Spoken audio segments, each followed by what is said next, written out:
말씀은 열왕기하 21장 16절 말씀입니다.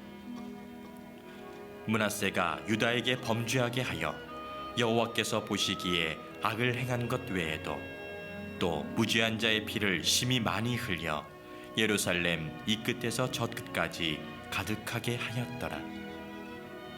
아멘.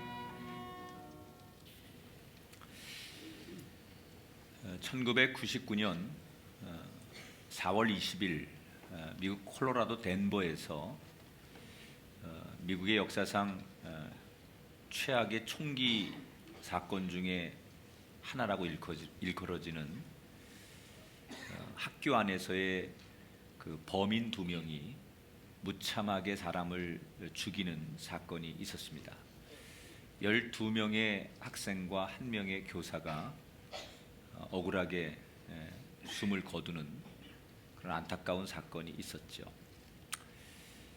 이때 2명의 이 범인들이 학교에 난입을 해서 사람들을 이유 없이 죽이는데, 죽이기 전에 마지막으로 총구를 머리에 대고 질문을 한 가지씩 합니다.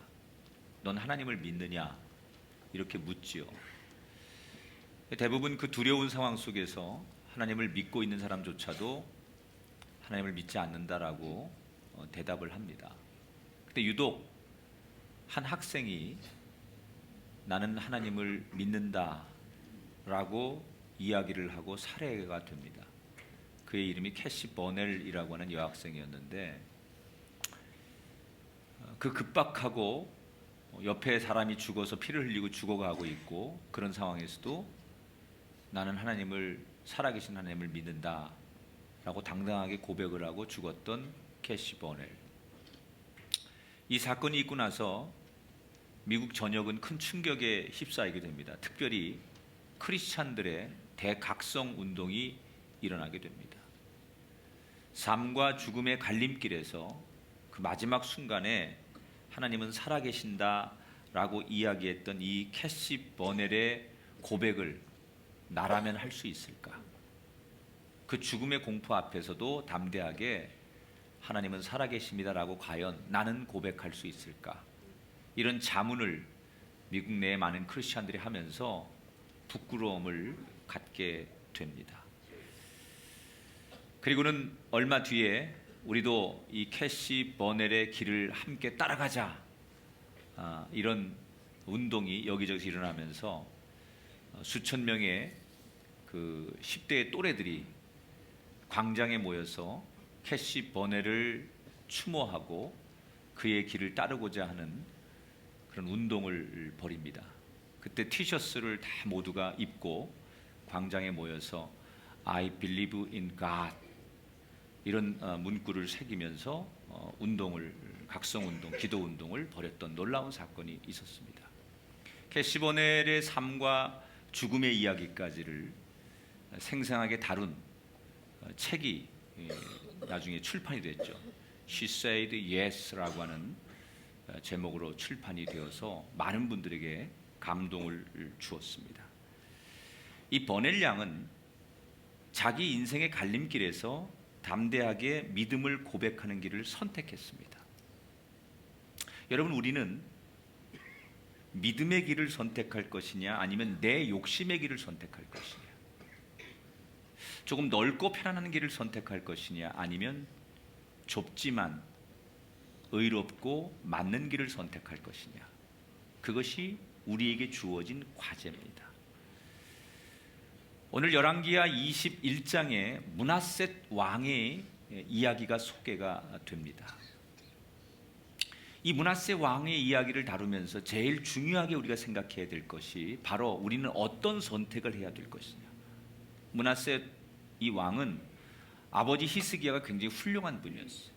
그 아버지를 보고 자랐는데 아버지의 믿음의 길을 따를 것이냐 아니면 아수르 또는 세상의 백성들이 원하는 인기의 길을 따를 것이냐, 이 두 가지의 길에서 갈림길에서 갈등하다가 아버지의 의로운 신앙의 길을 따르지 않고 세상 길, 백성들이 원하는 길, 인기를 원하는 길, 그리고 아수르가 원하는 길, 이런 것을 따라가서 결국은 유다가 멸망하는데 하나님께서 그 므낫셋 왕 때 내가 너를 보니 더 이상 너희 민족에 희망이 없다. 그래서 너희 민족을 북이스라엘처럼 내가 멸망할 것이다 라고 예언을 듣게 만든 왕이 므낫셋 왕이에요.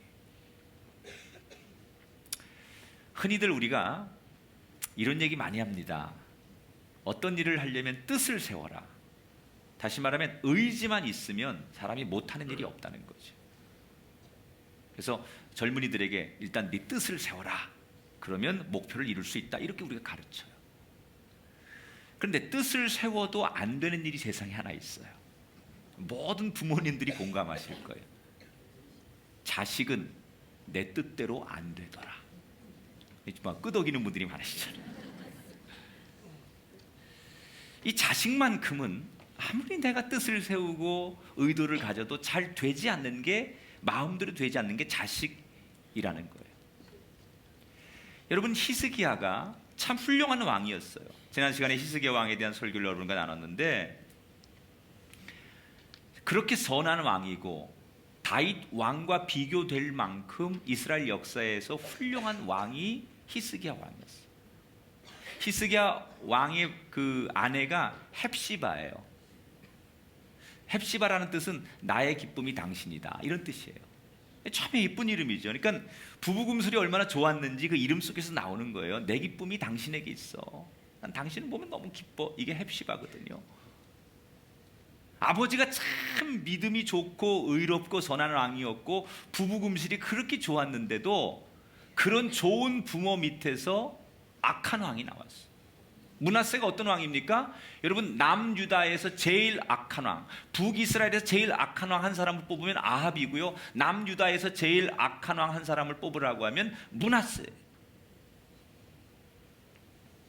그렇게 부모는 훌륭하고 아버지는 훌륭한데 그 믿음의 아버지 아래에서 성장했지만 그 부모의 길을 따르지 않았어요. 결국 남유다의 파멸을 불러일으켜요. 이 므낫셋은 12살 때 왕이 됩니다. 그리고 55년을 남유다를 통치해요. 북이스라엘과 남쪽 유다에서 가장 오래 왕을 지낸 사람이 므낫셋이에요. 어떻게 12살짜리가 왕이 될 수 있었을까? 원래 이 당시 그 남쪽 유다는 이미 아수르의 지배를 받고 있었죠. 북이스라엘도 아수르에게 멸망하고. 그래서 아수르는 남유다를 자기들 마음대로 내정 간섭하고 싶었어요. 히스기야 왕이 여러 아들이 있었는데 이 므낫셋보다 위에 형들이 있었습니다. 그렇지만 그 똑똑한 형들을 왕으로 세웠을 때는 아수르가 마음대로 컨트롤할 수 없을 것 같았고 차라리 어린 아들을 왕으로 세워서 마음대로 친아수르 정책을 펼칠 수 있도록 하겠다는 의도 때문에 그 당시 유다의 친아수르 정책을 지지하는 사람들로 하여금 정권을 잡게 하고 어린 이 므낫셋을 왕으로 세웁니다. 그리고 놀랍게 55년 동안 아수르가 세 왕이 죽고 등극할 때 이 므낫셋은 유일하게 55년을 통치하게 돼요. 그러니까 꼭두가시기로 만드는 거죠. 그래서 실제로 이 므낫셋은 나라를 번영하게는 만들었지만 자기 힘이 없는 꼭두가시 역할을 했던 사람이 므낫셋 왕이에요.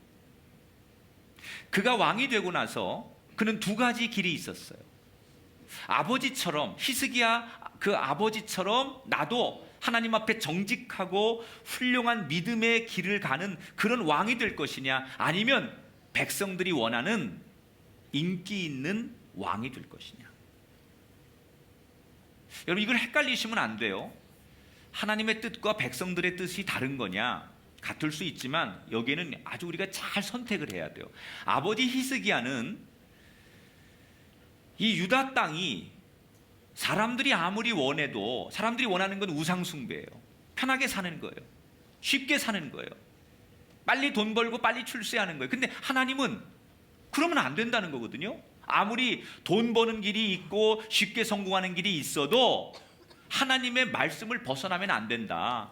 쉽게 이 당시 아수르나 외국에서 우상들이 들어오는 것을 히스기야 왕은 하나님의 뜻에서 벗어나는 길이라고 생각하기 때문에 모든 정책을 좀 힘들더라도, 무역이 교역이 좀 안 되더라도 우상들이 들어오지 못하고 순수하게 하나님의 말씀으로 살기를 원했어요, 히스기야 왕은. 그래서 그러다 보니까 정책을, 무슨 정책을 폈을까요? 소위 폐쇄 정책을 펼치는 거예요. 외국하고 뭐 자꾸 문물이 교환되고 외국 걸 자꾸 받아들이다 보면 그 속에 우상이 들어오고 이 유다 땅에 그 예루살렘들이 훼손될 수 있으니까 우리가 좀 어렵더라도 하나님 말씀을 지키자. 그래서 자꾸 좀 보수적이고 폐쇄적인 정책을 펼쳤던 왕이 히스기야 왕이에요. 하나님 말씀만 믿고 가면 된다. 그런데 이 므낫세가 왕이 된 다음에 딱 보니까 그 아버지 밑에서 꽉 눌렸던 백성들이 새로운 왕에게 요구하는 건 뭐예요? 우리 먹고 살게 해달라. 그렇게 보수적으로 그러지 말고 개방 정책을 펼쳐서 외국의 문화가 좀 들어오면 어떠냐, 우상이 들어오면 어떠냐, 잘 먹고 잘 사는 게 문제지 그런 걸 좀 보여달라, 이렇게 요구를 합니다. 그래서 이 므낫셋은 아버지와 다르게 개방 정책을 펼치는 거예요. 쉽게 말하면 부자만 될 수 있다면, 먹고 살 수 있는 길이 있다면 수단과 방법을 다 동원해서라도 잘 먹고 잘 살자, 그런 주의가 므낫셋이었어요. 실제로 므낫셋이 왕이 된 다음에 아버지 때보다 물질적 풍요가 조금 더 있었던 것으로 기록에 나와요. 그렇지만 물질적 풍요는 얻었지만 중요한 한 가지를 므낫셋이 잃게 되는 거예요. 하나님을 잃어버리는 거죠.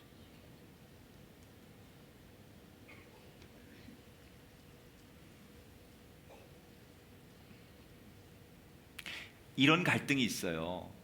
사람들은 그 사람을 보고 막 박수 쳐주고 좋다고 하는데 과연 그게 하나님의 눈에도 좋을까? 이 므낫셋은 분명히 하나님 보실 때는 악한 왕이에요. 그래서 유다를 멸망할 수밖에 없게 만드는 왕이에요. 하나님 보실 때는 원하지 않는 왕이지만 사람들에게는 최고의 인기가 있었던 왕이에요. 그렇다면 오늘 우리 시대 사람들에게 인기 있는 것이 과연 꼭 성경적일까? 사람들이 좋아한다고 해서, 다수가 원한다고 해서 그것이 꼭 하나님이 기뻐하시는 일일까? 우리 그리스도인들이 한번 깊이 생각해 봐야죠. 오늘 이 므낫셋에 대해서 2절 3절에 한 줄씩 이렇게 설명을 합니다. 2절에 므낫세가 여호와 보시기에 악을 행했고, 3절에 보니까 이스라엘 왕 아합의 행위를 따라갔다, 이렇게 나와요. 그 악독하기로 유명한 북이스라엘의 아합 왕과 비교될 만큼 그 아합 왕을 따라가는 왕이 므낫셋 왕이었다는 거예요. 여러분, 사람들은 쉬운 길을 좋아해요. 지금도 많은 교회들에게 들려오는, 또 목사에게 도전해 오는 게 뭐냐면, 목사님, 교회를 조금 더 세상에 대해서 우리가 조금 더 개방하고 포용하고 세상 사람을 이해해야죠. 이게 굉장히 좋은 얘기인데 그 속에 굉장히 위험한 게 있어요. 다 이해해주고 다 받아들이면 결국 우리의 고유한 정체성이 사라지는, 그 속에 아주 달콤한 유혹이 있다는 거예요. 사랑하는 여러분, 저는 이 므낫세의 우상이 오늘 우리 시대에도 분명히 존재한다고 생각해요. 우리는 잘 되고 싶어요. 욕심이 있고 욕망이 생기고 탐욕이 생겨요. 그래서 그 욕심대로 살다 보니 주일도 범하게 되고 하나님 말씀도 우리가 버리게 되고, 우리가 우리 욕심과 쾌락으로 또는 우리의 생각으로 자꾸 세상을 향해 가다 보면 그게 바로 므낫세가 멸망하게 된 원인을 우리가 따라가고 있다는 거죠. 사랑하는 여러분, 편안한 길이 좋은 길이 아니에요. 우리의 길이 의로운 길이 돼야 될 줄 믿습니다.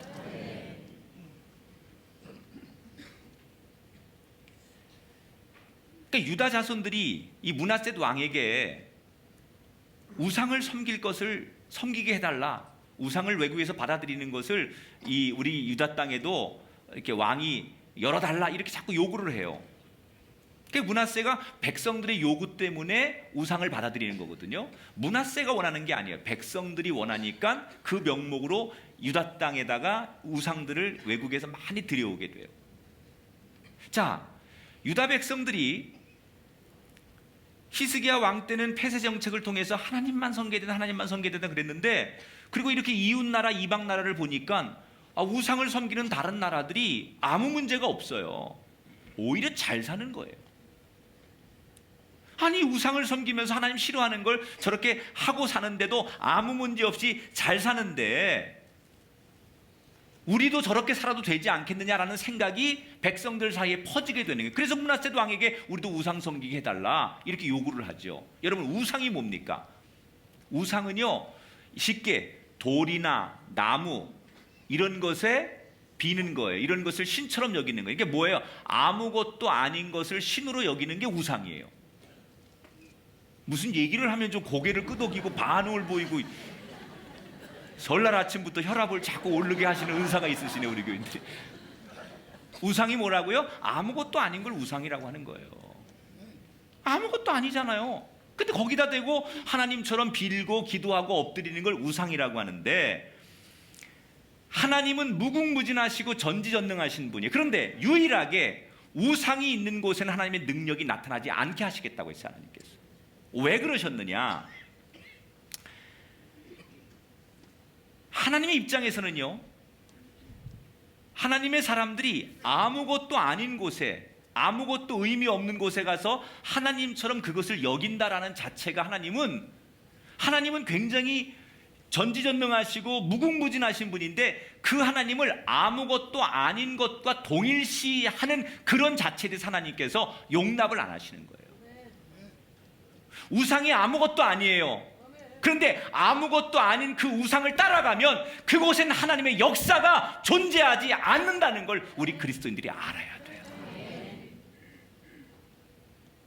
저와 여러분, 우리 모두는 하나님의 말씀으로 복을 받는다고 세움받은 사람들이에요. 다른 사람이 아무리 세상적인 방법으로 출세하고 잘 살아도 그것을 부러워할 필요 없어요. 사람들이 그렇게 사는데도 아무 문제 없더라, 저렇게 사기치고 자기 마음대로 탐욕과 적당히 살아도 세상 사람들은 아무 문제 없고, 자식들 유학도 보내고 잘 살고 그 자손들에게까지 부를 물려주고 떵떵거리고 살더라, 그러니 적당히 저렇게 살아도 아무 문제 없는 거구나, 그렇게 살아도 되는 거구나 라는 것을 여러분이 부러워하지 말라는 거예요. 아무것도 아닌 그곳에는 하나님이 역사하는 게 아니에요. 하나님이 복을 주셔서 그들이 복을 받는 게 아니라는 거예요.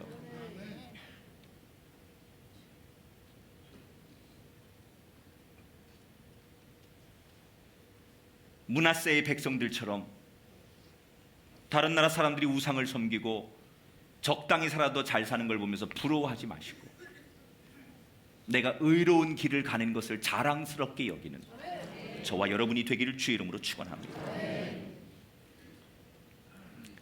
이 므낫세가 저지른 죄를 오늘 21장에 쭉 소개해요. 크게 한 7가지 정도 나오는데, 대표적으로 어떤 것들을 이 사람이 죄를 짓느냐. 첫째는 3절에 보니까 그의 아버지 히스기야가 헐어버린 산당을 다시 세웠다 이렇게 나와요. 자, 제가 여러분에게 한번 설교하면서 설명해 드린 산당이 뭐예요? 이스라엘 백성들에게 하나님 주신 율법에는 제사는, 예배는 성전에서 드려라. 그래서 예루살렘에 성전을 세워주신 거예요. 그런데 그 성전까지 오고 가는 게 불편해요. 멀리서 오는 사람, 또 뭐 시간을 지키는 것도 불편하고 하다 보니까 사람들이 저마다 조금씩 그 멀리까지 가서 예배할 필요 있느냐, 우리끼리 모여가지고 그 마음으로 예배하고 제사하면 되지. 그래서 자기들 편리함 때문에 예배 처소를 곳곳에 세운 거죠. 그러다 보니 의도가 하나님한테 맞추는 게 아니라 자기들 편한 시간에 자기들 편한 일 때문에 모이다 보니까 민간신앙, 자기들의 생각과 합쳐져서 모이다 보니까 예루살렘 성전에서 드리는 예배와 다르게 자기들 편리한 예배 시간 순서를 집어넣으면서 이게 혼합 종교가 되는 거예요. 하나님을 예배하는 것이 산당에서 하는 거긴 하지만 엄밀히 말하면 하나님이 기뻐하는 예배가 아니라 자기들 편한 예배를 드리는 그런 곳이 산당이었다. 이게 이스라엘에 막 생기기 시작한 거예요. 그리고 왕들이 이걸 용납하죠. 왜? 거기에 정치 서클이 있고 거기서 세금이 나오고 그러니까 왕들이 이것을 묵인해줘서 이스라엘 땅에 산당들이 넘치게 되는 거예요. 그런데 히스기야 왕이, 이 므낫세 아버지가 이거 안 된다, 하나님이 기뻐하지 않는 이 산당, 이거 의미 없다. 그래서 법으로 그걸 다 부셔버립니다. 없애버립니다. 아버지가 그렇게 싸워서 산당을 없애고 이스라엘을 성전 중심으로 세워놓은 거예요. 그런데 이 아들이 왕이 되자마자 아버지가 치워버린 산당을 다시 세우는 거예요.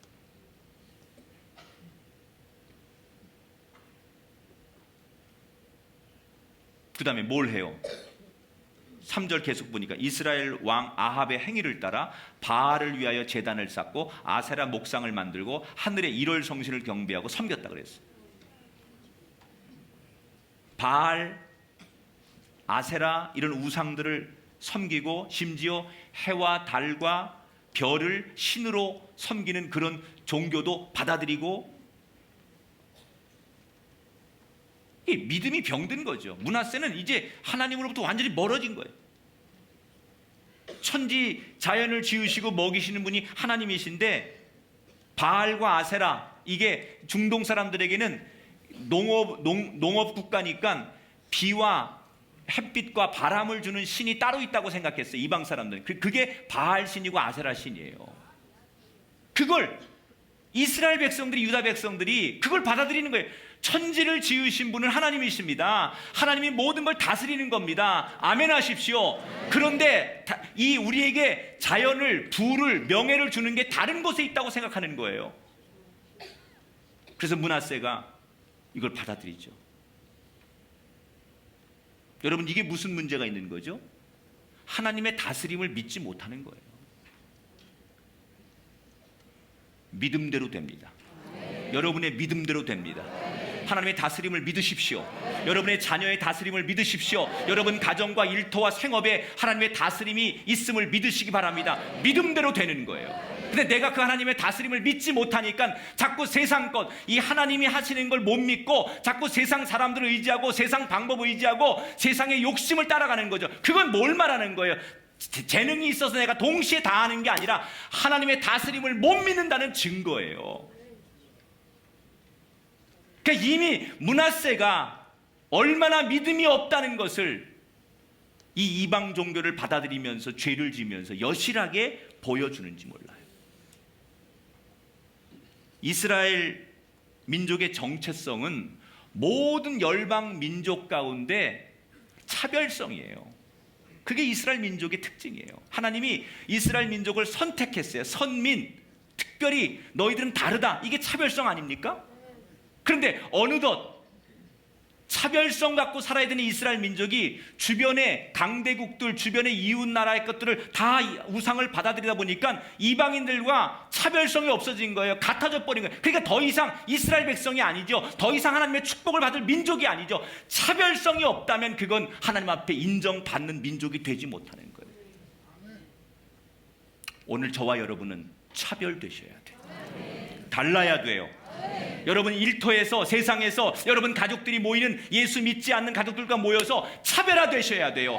아, 하나님의 사람들이 다르구나, 예수 믿는 사람이 다르구나, 교회 다니는 사람이 다르구나, 이 차별이 느껴질 때 하나님은 그 가정과 그 인생과 그의 일터에게 복을 주시는 거예요. 그런데 이스라엘 백성들이 차별성이 없어졌어요.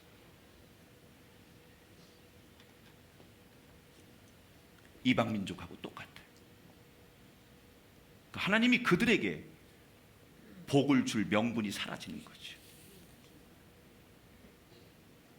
계속해서 오늘 성경에 보면 이 므낫세 왕이 인신 제사를 해, 자기 자식을 제물로 바치는 그런 일을 해요. 무당을 불러다가 구판을 벌려요. 이렇게 죄가 계속 넘쳐나니까 16절에 뭐라고 결론을 내느냐? 유다 땅에 무죄한 자의 피를 심히 많이 흘려 예루살렘 이 끝에서 저 끝까지 가득하게 하였더라. 여기저기서 사람들이 억울하고 분통한 일들이 나라 전체에 막 생기기 시작하더라는 거예요. 처음에는 백성들이 원하니까 잘 살게 해줄 목적으로 아버지의 폐쇄 정책과 반대되는 그런 정치 정책을 하기 위해서 우상을 받아들이는 일부터 시작을 했어요. 작은 일부터 시작했어요. 그런데 그게 점점점 커지다 보니까 죄는 가속도가 붙는 거 여러분 아셔야 돼요. 죄라는 게 계속 가속도가 붙어요. 처음이 어렵지 한번 굴르면 점점 커지는 게 죄예요. 예를 들어 볼까요? 우리가 처음에요 어디 가서 물건 하나 슬쩍 해요. 비싸진 않아요. 그런데 이게 분명히 비싸진 않지만 남의 것을 훔치는 행위였을 때 그때는요 엄청 떨립니다. 해봐서 알아. 그런데 이게 2번 해보고 3번 해보면요 안 떨립니다. 처음에 10원짜리 하나 훔칠 때는 이거 어떡하지? 엄마 지갑에서 옛날에 10원짜리 하나 훔친 적이 있어요. 제가 어릴 때. 하나님이 보시는 것 같고 엄마가 아는 것 같고 다 아는 것 같아요. 근데 아무 일 없더라는 거예요. 그래서 그 다음에 100원짜리를 훔치게 되는 거예요. 근데 안 떨려. 이게 3번 4번 가다 보면 떨리는 게 아니라요 쾌감이 느껴져. 아싸 이런 쾌감이 느껴지고요 아무렇지도 않아요. 그리고 다른 아이들도 다 그렇게 사니까 나도 그렇게 살아도 된다고 생각해. 정당화하는 거예요. 그러면서 점점 더 커지는 거예요. 그 10원짜리를 시작했던 게 억이 되고 100억이 되고 1000억이 되고 남의 것을 내가 가져와서 나만 잘 살면 된다는 그것이 내 삶의 원칙이 돼버리는 거예요. 죄는 가속도가 붙게 돼 있어요. 이 므낫셋이 처음에는 그냥 바알신, 아세라신을 받아들이는 것으로 시작했는데 이게 점점점 커지니까는 인신제사도 드리고 성전에다 우상을 세우기도 하고 무당을 불러다가 구판을 벌이기도 하고 그러다 보니까 나라 전체가 정치, 경제, 문화, 교육 이런 데서 불의한 일, 억울한 일들이 그 땅에 가득하게 벌어졌다는 얘기예요. 사랑하는 여러분, 죄는 나중에 해결하면 안 돼요. 이게 죄라고 느껴지는 순간, 이게 죄라고 생각되는 그 순간 단호하게 지금 그곳에서 잘라내시는 결단을 할 수 있어요. 이게 나는 저 사람에 비하면 작은 죄고 세상에 비하면 작은 죄니까 위로받지 마십시오. 그건 위로가 아닙니다. 여러분, 작은 죄라도 죄라고 여겨지면 그때 단호하게 잘라내셔야 되고요. 그때 여러분 결단하셔야 되고요. 그때 멀리하지 않으면 그 죄가 내일은 감당할 수 없는 죄가 돼요. 나를 멸망의 수렁에 빠뜨리게 된다는 거예요. 가장 하이라이트가 뭔 줄 알아요? 이 므낫셋의 죄 가운데 보통 우상 숭배를 하면 성전이 아닌 역대 어느 왕들도 성전은 성전대로 놔두고 우상을 다른 곳에 세워요. 그런데 이 므낫셋은 7절에 보니까 또 자기가 만든 아로색인 아세라 목상을 어디에 세웠더라? 성전에 세웠어요. 성전 한가운데다가 우상을 갖다가 아예 대놓고 세웠어. 이제 더 이상 므낫셋 마음속에는 하나님의 존재가 없다는 거예요. 그의 눈에는 하나님이 보이지 않는다는 거예요. 하나님을 두려워하지 않는다는 뜻이에요. 그러니까 이런 죄가 계속 가속도가 붙으니까 나중에는 완전히 간이 부은 거죠. 간이 부은 거야. 그래서 이 므낫셋이 지은 모든 죄를 이렇게 평가해요. 10절 11절 같이 읽어볼까요? 시작. 말씀하여 이르시되 유다 왕 므낫세가 이 가증한 일과 악을 행함이 그 전에 있던 아모리 사람들의 행위보다 더욱 심하였고 또 그들의 우상으로 유다를 범죄하게 하였도다. 여기 아모리 사람들이라는 것은 가나안의 7대 민족 가운데 대표 민족을 말하는 거예요. 이방 민족, 가나안 사람 가운데 대표 민족을 말하는 건데 이 므낫세가 저지른 죄악이 이방 사람들, 가나안 사람들이 저지른 모든 죄악보다 더 심하다는 거예요. 그러니까 하나님께서 이방 민족보다 더 타락한 이 유다 땅을 보시면서 희망이 없다고 생각해요. 그래서 드디어 뭘 선포하세요? 이 땅을 멸망시키겠다. 이런 재앙의 선포를 하시는 거예요. 12절을 볼게요. 같이 읽어봐요. 시작. 이스라엘 하나님 여호와가 말하노니 내가 이제 예루살렘과 유다의 재앙을 내리리니 듣는 자마다 두 귀가 울리리라. 어떤 재앙을 내려? 듣고도 믿기 어려울 만큼 충격적인 재앙을 내리겠다는. 그게 뭐예요? 13절에 보니까 내가 사마리아를 잰 줄과 아합의 집을 달인 보던 추를 예루살렘에 베풀고 또 사람이 그릇을 씻어 엎음같이 예루살렘을 씻어 버릴지라. 북이스라엘이 아합 왕 때부터 죄를 지은 것 때문에 북이스라엘이 먼저 망하잖아요. 남유다보다. 북이스라엘이 망한 것 같은 똑같은 규정으로, 여기 자와 이 추라는 것은 건축할 때 쓰는 거거든요. 그 기준을 똑같이 적용해서 남유다도 북이스라엘처럼 멸망하게 하겠다라고 하나님께서 아예 멸망을 선언하세요. 그릇을 깨끗이 씻어서 엎어놓는 것처럼 완전히 설거지된 것처럼 유다 땅을 깨끗하게 멸망하시겠다. 하나님께서 유다 땅을 이제 포기하시는 거예요. 여러분 얼마나 어리석어요. 북이스라엘이 아합 왕의 길을 따르고 하나님의 길을 따르지 않아서 멸망하는 걸 봤어요. 선지자들이 그런 걸 가르쳐 줬어요. 역사가 그걸 증명하고 있어요. 히스기야 아버지가 아들에게 그런 걸 설명해 줬을 거예요. 그러나 이 아들은 누가 무슨 말을 해도 이 역사의 교훈을 듣고 따르려고 하지 않아요. 오히려 지금 사람들이 좋아하고 지금 사람들이 원하는 그 길만을 따라갑니다. 그래서 결국 이 이스라엘 땅의 멸망을 불러오는 왕이 됐어요. 구약의 신학의 이론 가운데 이름 신학이라는 게 있어요. 이게 열왕기하를 바탕으로 한 그 신학인데 이런 겁니다. 하나님의 이름은 단지 호칭이 아니라 하나님의 존재로 보아라. 이런 이론이에요. 하나님이 무슨 말씀하시냐? 성전에 내 이름을 있게 하면 내가 그곳에 함께 하리라. 두세 사람이 나의 이름으로 모인 곳에 내가 함께 하리라. 예수님 말씀이죠. 여러분, 하나님의 이름이 있게 하는 곳에 하나님이 함께 하신다 그랬어요. 믿으십니까? 여러분 성전이 왜 중요해요? 성전은 늘 하나님의 이름이 있게 하는 거예요. 그래서 성전에서 하나님의 이름으로 우리가 예배하고 하나님의 이름으로 기도하고 하나님의 이름으로 찬양하고 하나님의 이름을 높이는 게 중요한 거예요. 하나님의 이름이 있는 곳에 하나님이 존재하는 거예요. 전 여러분에게 축복합니다. 여러분의 가정에 하나님의 이름이 존재하게 되길 바라고, 여러분의 삶의 자리에, 여러분의 자녀들 가운데, 여러분의 인생의 미래 가운데 어느 곳을 가서 누구를 만나든지 여러분의 삶의 자리에 하나님의 이름이 존재하게 되기를 주의 이름으로 축원합니다. 하나님의 이름이 있어야 그곳에 하나님이 동행하시는 거예요. 나의 입술을 통하여 하나님의 이름이 드러날 때, 내 마음에 하나님이 내 마음속에 하나님의 이름이 살아있을 때, 내 삶의 자리에 하나님의 이름이 있을 때 거기에 하나님이 존재하시는 거예요. 이걸 이름 신학이라고 합니다. 그런데 므낫셋이 이 약속을 깼어요.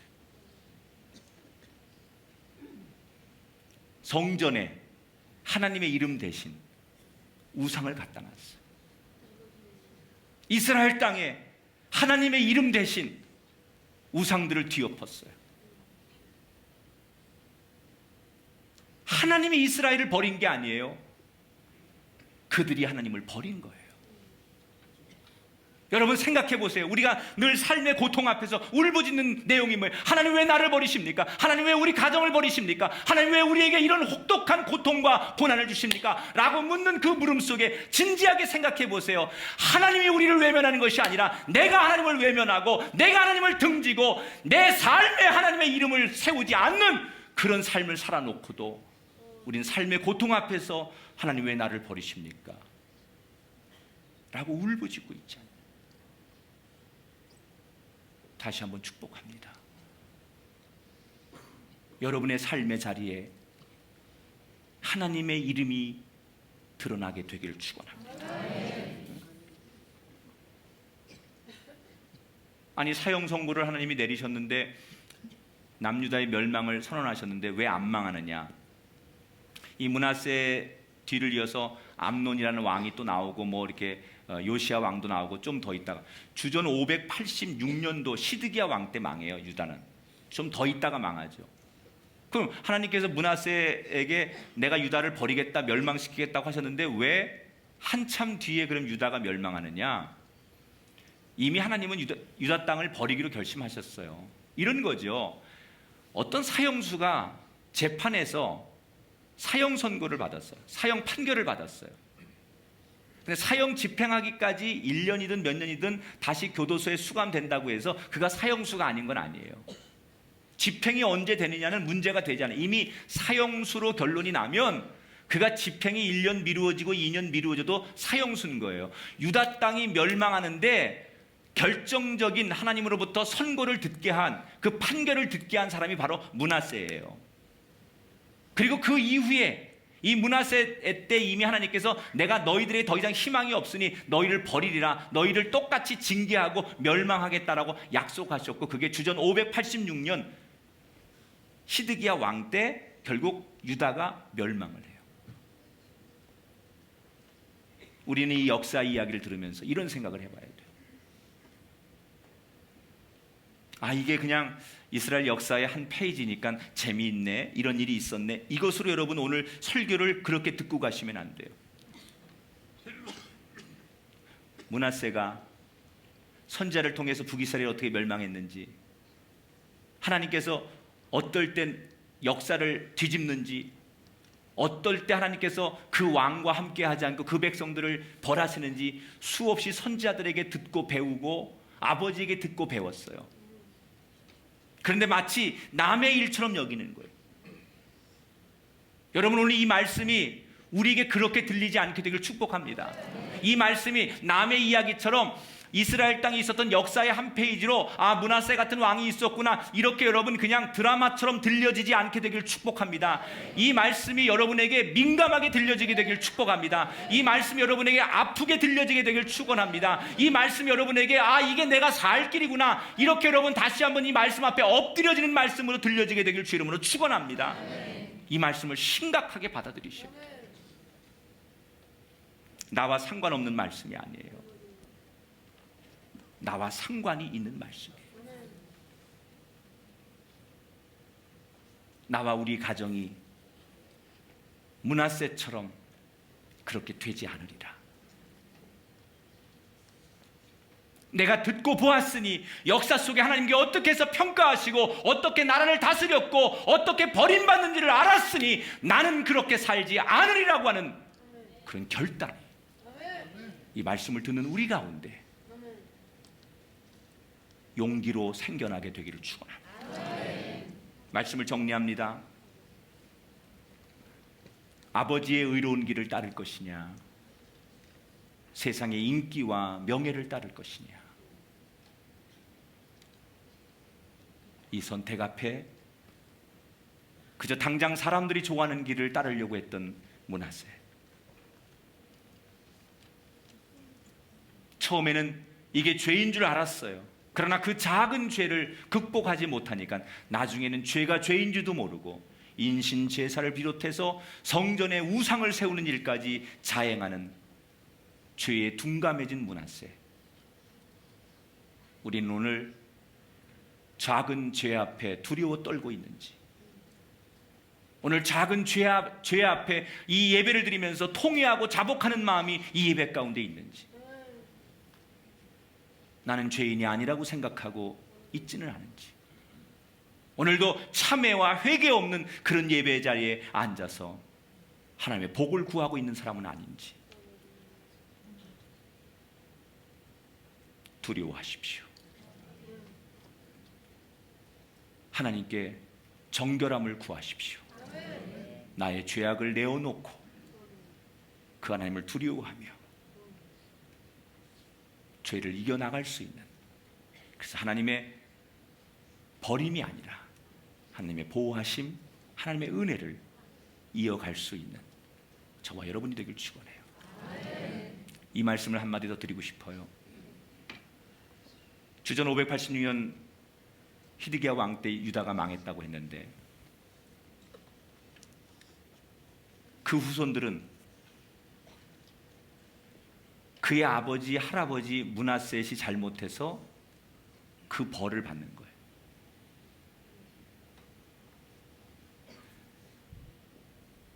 우리가 자녀들에게 축복의 통로가 되어야 됩니다. 내가 므낫셋이 되어서 나로 인해 하나님 앞에 너 보니 더 이상 희망이 없구나, 너의 후손들까지도 희망이 없, 내가 너를 버리리라, 이렇게 선언 들어서 그게 내 자식들, 손자들, 내 자손들에게 미쳐지는 멸망의 메시지가 되지 않고 아브라함처럼 내가 너를 믿음의 조상으로, 복의 조상으로 너를 삼으리라. 이번 명절에 그런 부모와 믿음의 세대가 되겠다고 다짐하시고 자녀들을 안아주시고 축복하고 그 자녀들에게 그것을 남겨줄 수 있는 부모가 되고자 다시 노력하고 결단할 수 있는 거룩한 하나님의 백성들 되시기를 주님의 이름으로 축원합니다. 축원합니다.